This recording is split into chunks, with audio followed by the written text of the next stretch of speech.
প্রিয় বন্ধুগণ, আমি আজকে চলে আসছি বর্তমান সময়ে নেট দুনিয়ায় ভাইরাল গাছ, গিলা গাছ বা গিলালতা গাছ দেখতে।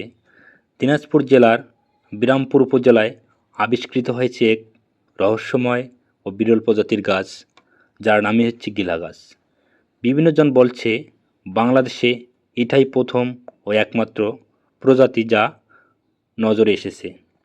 এই অদ্ভুত আকৃতির ও রহস্যঘেরা গাছটি দেখতে প্রতিদিনই ভিড় করছে হাজারো মানুষ। কেউ বা ছবি তুলছে, কেউ বা আবার ভিডিও করছে, কেউ বা আবার এই ভিডিও দ্রুত নেট দুনিয়ায় ছড়িয়ে দিচ্ছে। প্রকৃতির এই বিস্ময় যেন এখন সবার কৌতূহলের কেন্দ্রবিন্দু হয়ে দাঁড়িয়েছে। ভিডিওটি আপনাদের কেমন লাগলো অবশ্যই শেষ পর্যন্ত দেখে লাইক, কমেন্ট, শেয়ারের মাধ্যমে জানাবেন। ধন্যবাদ সবাইকে, ভালো থাকবেন।